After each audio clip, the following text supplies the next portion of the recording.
Alright, ladies and gentlemen, welcome back to the Fire Emblem Binding Blade Let's Play, and now we have finally reached the end of the Ilia route. This is the last chapter. I mean, in most cases you go into chapter 21 straight from 20, but if you were good enough and lucky enough to keep Zealot and Juno alive and keep the chapter in the last 25 turns, then we move on to get one of the legendary weapons exclusive to the part. Well, I say exclusive, you actually get both regardless. But if you go to Ilia, you get the Spear of Ice first. Because in the next chapter, it's actually quite funny, because like, I always wondered, like, if you go to one path and you get one weapon, what happens to the other one? In the next chapter, Bishop just gives it to you. It's like, okay. I was like, where'd you pull that from? I pulled it out my ass. But, yeah, so this chapter, overall, oh yeah, they're using the sprites again. I remember he was an earlier boss and they've just changed the color scheme. This chapter is pretty meh. I mean, for what it's pretty big, but what they've done is they split up your units so that there's about 3 per section, and you gotta eventually just make your way into the middle. It's kind of like amazing in that regard. And they do put some difficult enemies there, but they're not very difficult. Like, they're really, they don't compare to the next chapter. Like, Jesus Christ, they are like nothing in comparison.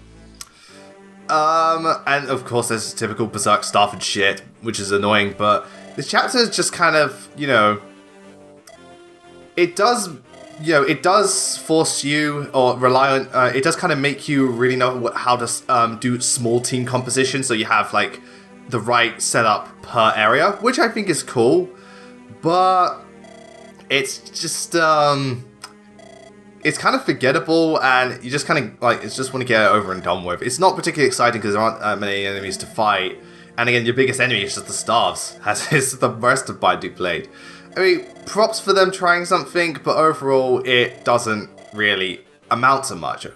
I mean, you know, I'll give them credit for at least, you know, forcing you to really divide and conquer, so to speak. But as you can see, like, you know, they're still, we're this far in, and they're still using, you know, base level enemies. Come on. You know, this is this should not be happening. You might as well use Rory while he's here. It is quite it does make me laugh though, because recently I just finished recording chapter 22 where, you know, the fight was revealed, and oh god, I can't wait to upload that part. That's going to be a highlight. But anyway, I imagine all of you now you know, you want to know more about how I think in regards to Fire Emblem Echoes. And well, because I've been taking notes as I've been going along, as of now I'm on Act 3. I've just started Act 3. So, alright, so, you know, I'm much further than the last time I did this. So, what's my opinion of it so far? So far, Echoes is pretty good. It's definitely a pretty good, like, Fire Emblem game, and a pretty good, it feels more like a traditional RPG than it does a Fire Emblem game in a lot of cases. The way you, like, traverse the world map, and, yeah, I'm taking ages to decide what to do with Wendy is ridiculous. It's like, make up your damn mind, girl. Just some of the elements, like, you know, just, like, because it's lacking a lot of the other features, like the weapon triangle and stuff. So it does feel a lot more traditional RPG, but I do like it in that sense. There is some really cool stuff there. Game as a whole, it's definitely a more interesting Fire Emblem game just because of how different it feels. You know, it's not like your traditional stuff, which is both good but also bad at the same time. So far, I like the cast quite a bit. I do think they are pretty good. They're not like the most deep characters, but they're very, very, very colourful. Like, I'm like straight up, they're like, you know, Fates and Awakening colourful. Like, you really remember these people. They got like loads and loads of charm to them.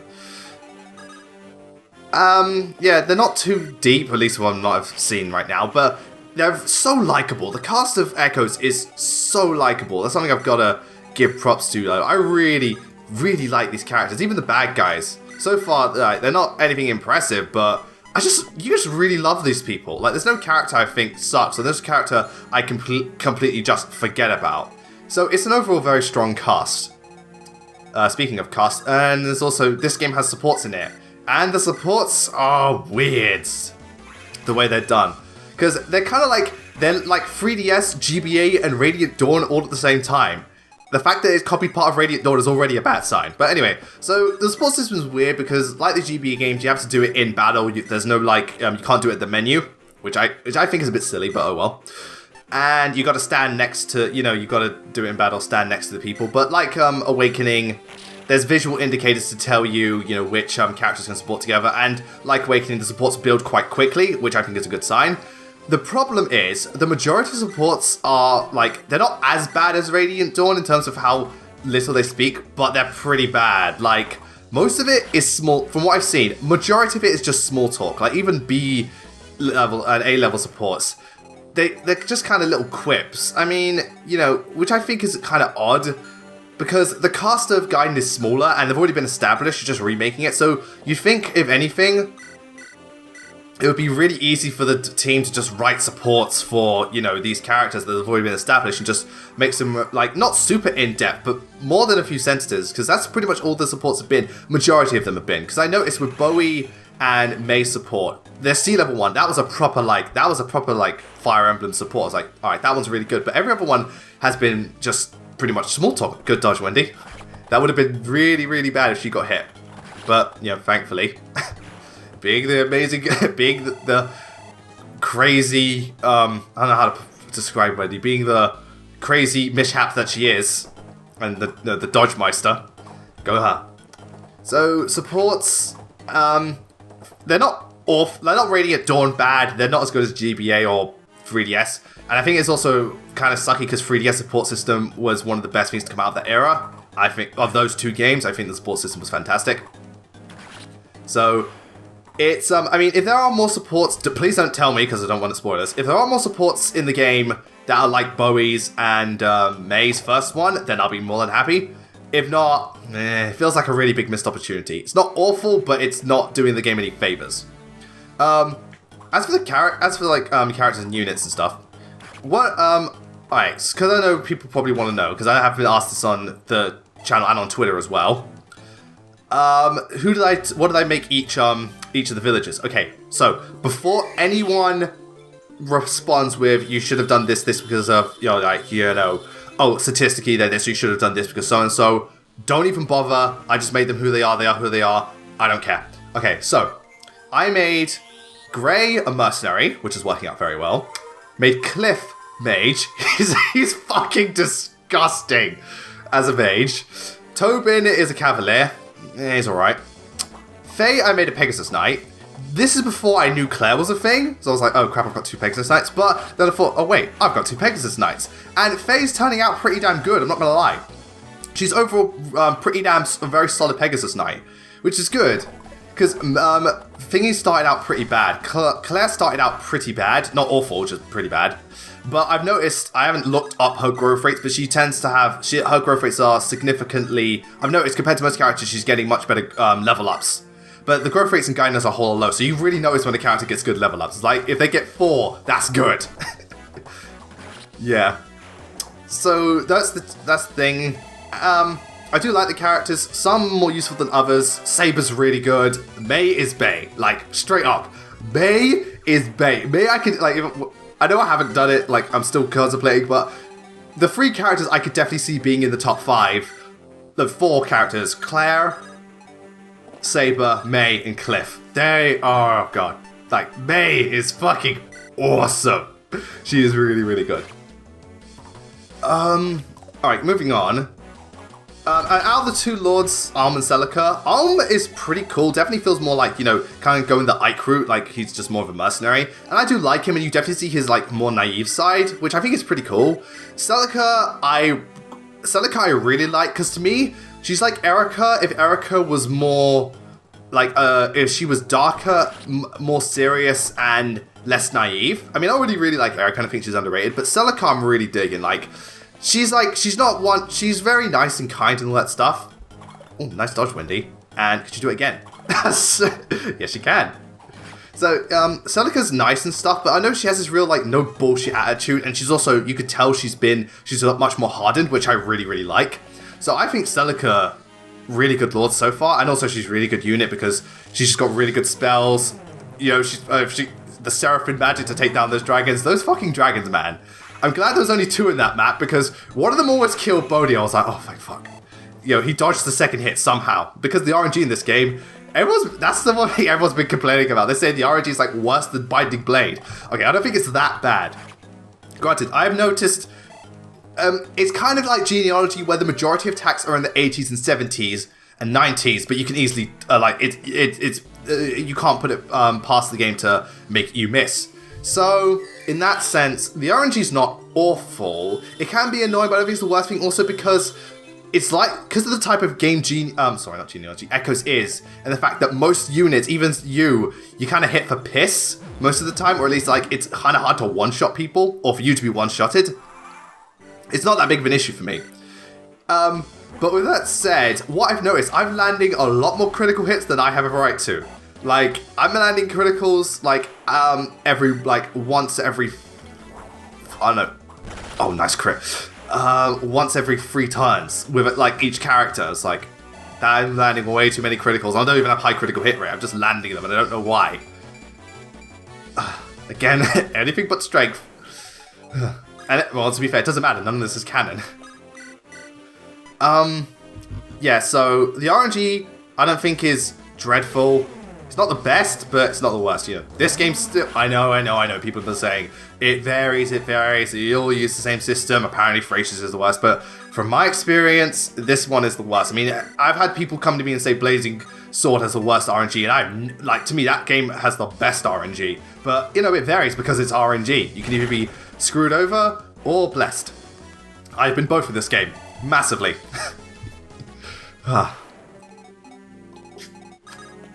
But speaking of RNG, that's the one... Alright, one thing I've noticed about Echoes is all the little things, like the exclusive stuff it has and the boat and like the stuff exclusive to this game, I adore so much. Like, first thing I want to talk about is that Mila's dial or something like that, turntable. That thing is beautiful because, well, not only can you use it to turn back time, like in case you make a wrong move and, or a unit dies, which is a great way to keep the player going, but again, you're only limited on how many you can do, so it does punish you if you act like an idiot. I think it's wonderful, but the main reason I use it is if someone, like, I remember one time I was with May, she missed 2, 89% attacks. I was like, fuck this, rewind time, use another unit to attack first, then got May to attack again, she hit both. I was like, that's how it's fucking done. I'm so happy that system exists. It feels like a really nice compromise because, again, no one likes restarting in Fire Emblem. So I reckon that system where you've got a select number of chances to go back is really good. Again, it's select. You can't just constantly abuse it. And I really, really like that system. I think that's one of the really good additions to Echoes. Another thing I love about Echoes, this isn't so much an addition, but to me, it has the difficulty is perfect. Like, no Fire Emblem game has achieved the level of balance that game has in terms of difficulty. Because I'll tell you right now, it's not an easy game. Definitely not an easy game. I've had a lot of close calls, and the enemies, they can really give you a run for their money. But never have I once been, completely outdone, or the game has decided to just throw some bullshit my way. It's so well balanced. I'm like you can... If you're not careful, you will be punished, but there's always ways around it, and, if you are smart, you can really take advantage. It's so good. I really, really appreciate the difficulty level in this game. I'm doing hard classic for anyone wondering. So yeah, really, really great difficulty. I like the classing. I like the different classing system where you level up quite, you can reclass quite early because the game's designed around it. It helps to keep the flow going, but at the same time, it can cater towards those who like to grind. So I like that, and also really like that at the end of every fight, you get little bits of bonus EXP, which I think is a good way to keep everyone leveled. And I think that's just a really good system. And I do like, even though the classes are limited on how many you can do, which does suck, I still think the system's pretty cool. Speaking of which, I want to know what all of you reclass the main 4 units as. Gray, Faye, Tobin, and Cliff. Let me know in the comments, who did you reclass as all these different people. Also, another thing I want to ask you guys, because the next part is quite long, because the next level is just a giant gauntlet of enemies. So I've decided to do a mini Q&A session for this one because I reckon a lot of you have got questions regarding guidance and stuff like that because I'm going to be playing more today and just exploring more of it. So, and I reckon it will help to keep you staying stuff because I can only speak about fighting the 50th nomadic trooper. So I'd rather have something to keep my brain active rather than the let's play just me just kind of going, oh look, Wendy got another critical, something like that. So if you've got questions regarding just any... I'd like them to keep them Fire Emblem related because My plan for the 3,000 subscriber special, because I said I was going to do face reveal, and I definitely will. So my plan was to have a big Q&A session, don't know how long it will be, but a big one asking me loads of questions, so that people can get used to seeing me on screen, my mannerisms, the way, like, just my body language and stuff. And I reckon a Q&A session would be great, rather than me doing a 2-minute intro, showing me myself to you, and then just go on to another video and you never see me again. It would be weird. And, you know, doing a face reveal is it's a big thing for me, and it's a big thing for the channel, so, because I'm surprised I've got this far and no one knows what I look like. No one knows who I am, properly. Well, okay. One person does, but that's because, you know, we went to uni together. You know, Scheming Fox and stuff. And my friend on Twitter, Oliver. Yeah. They know because, you know, stuff like that, but no one else does. So, I plan for a big Q&A session, asking any questions. These ones, because it's a Fire Emblem Let's Play and Echoes and stuff, try to keep them Fire Emblem related, but if you really have to ask me, like, a question you've been dying to know that isn't Fire Emblem related, I'll allow it. Like, if it's like, alright, Blaze Knight, I realize that I'm only meant to ask Fire Emblem questions, but I have to know. I really have to know.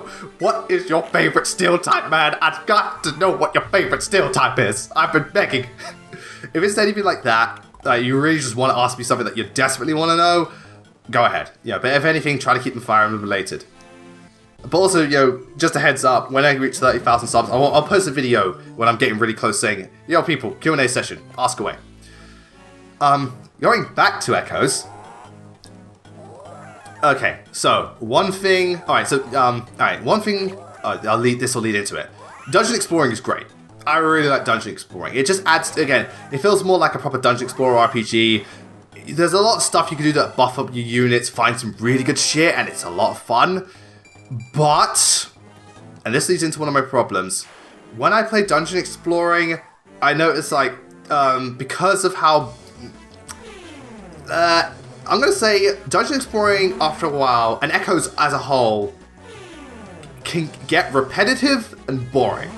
And this is mainly due to the map design, because I kind of knew this going in, and this has pretty much confirmed my theory. For the most part, there are some, like, a few definitely, you know, more interesting maps, but the majority of maps in Echoes are really forgettable and very just kind of, like, just big open fields. And even then, the maps aren't even very big in size. But I reckon this was done because the game is much more, like, the chapters are much smaller, you just keep moving from place to place to keep the pace going, which I do like and I think is cool. But the maps are like, there isn't one map in my mind that sticks out as like really, really good. So I'm probably not going to do, I might be able to by the end of the game. But as of now, I really can't, like, I definitely couldn't do what are your top 10 Gaiden chapters. I don't know, they all look the fucking same.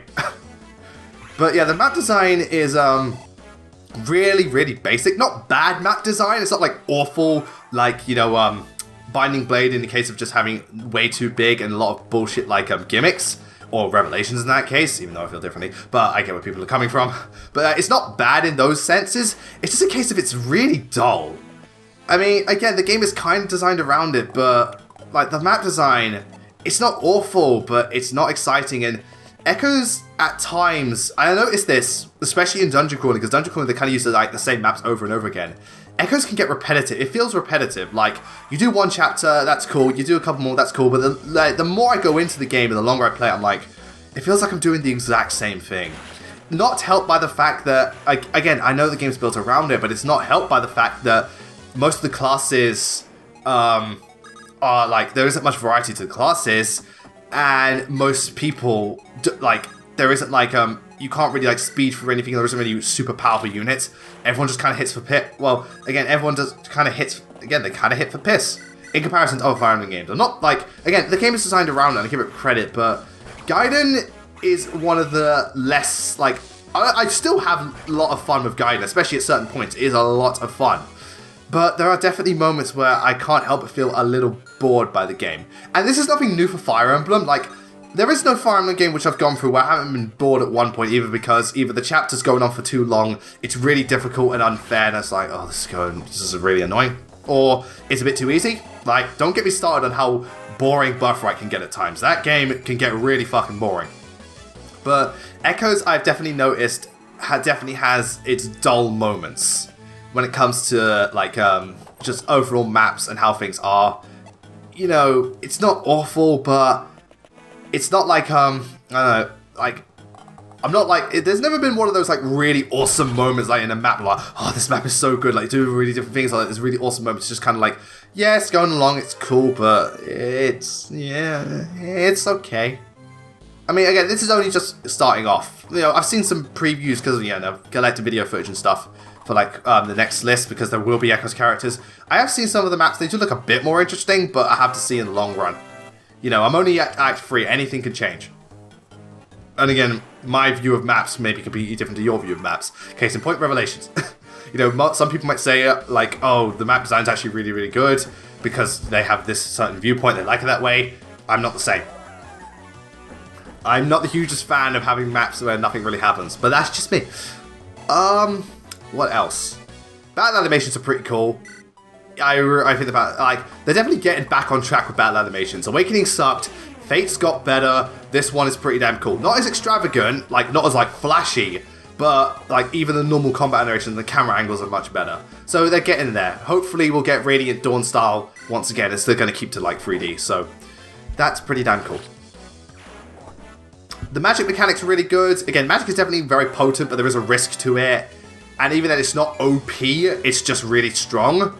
And even then, the amount of magic... Alright, definitely an arms path. Or just as a whole, the amount of magic users are much more limited. So they are definitely like your units you want to save for those really good times and use and be careful of.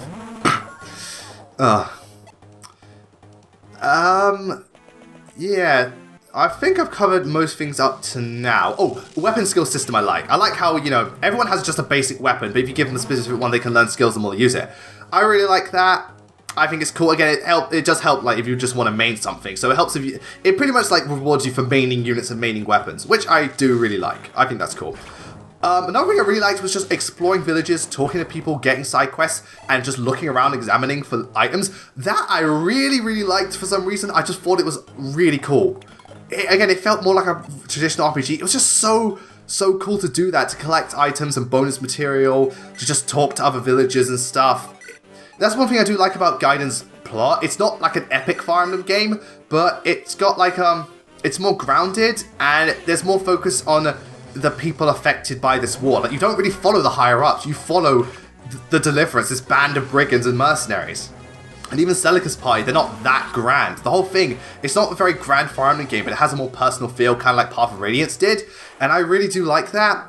I mean, like, the story is, like, it's cool. It's a cool story. I know people say it's miles better than Awakening Fates.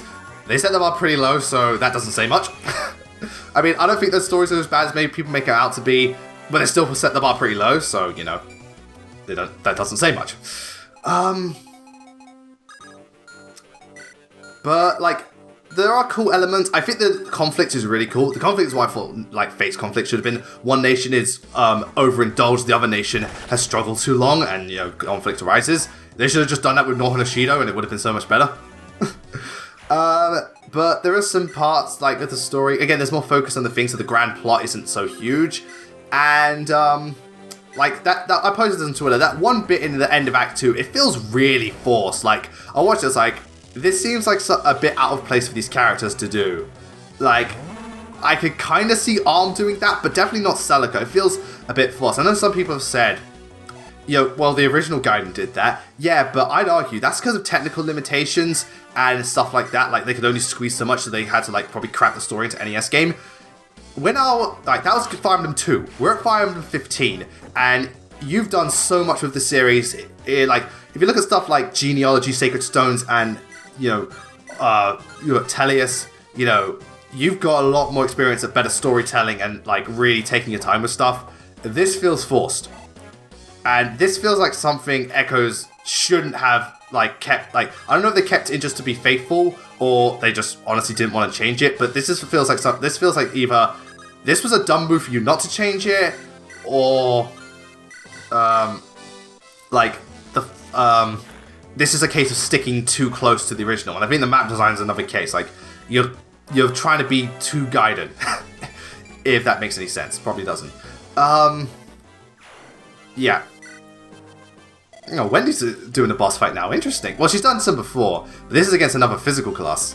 So this is going to be interesting. Oh, first miss. Oh, seems no one can land a hit. Oh, no, she got that time. Yeah, I noticed with generals, when you miss, like, the second part where they pull back is quicker. And, you know, it's quicker build-up and stuff. So yeah, that's my opinion towards Gaiden as a whole, as of now. If anyone was wondering where does it land in, like, best and worst Fire Emblem games, alright, first of all, it's way too early for me to fully decide, but at the moment, it's kind of in the middle. Like, I already would prefer it to Shadow Dragon, this game, and Birthright.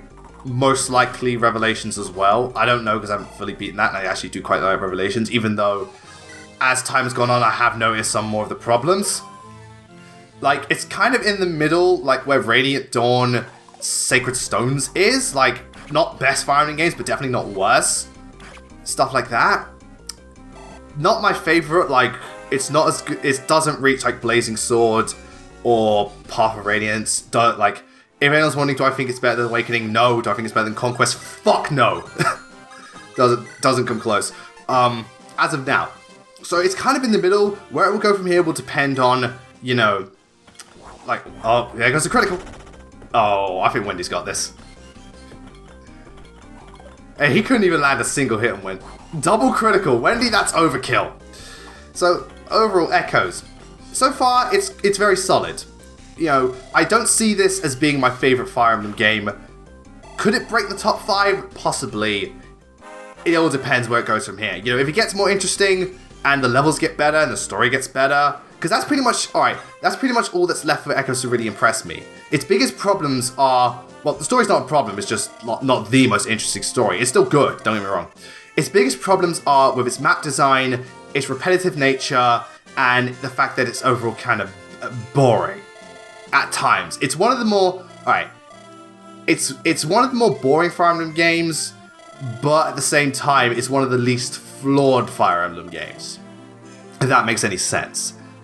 At least to me. And also, the little things it has I love. But it's still a great game. You know, if you haven't played it, go get it because it's definitely worth it. And those looking forward to it, you'll definitely enjoy it. Though I reckon, the only people I reckon wouldn't enjoy this game are the ones where they like really creative maps and they really like the features Awakening had. If you're into that, stay as far away from Echoes because you'll probably throw it out the fucking window. You'll be like, fuck this. But I definitely do like Echoes. You know, that's why I'm wondering if you'd ask questions. Then I can focus in more on specific parts of the game that I could elaborate more on. You know, and I'm definitely going to do videos on them, as many as I can, once I beat the game. And I'll be playing it later today just to keep going on, you know, do more characters and stuff like that. Also, if the supports are quite good, then I might forgive it. If not, then that's a big negative in its book. You know, some stuff like that. But so far, Echoes pretty good game. And I've spent most of this part just talking about Echoes, but I can't help it.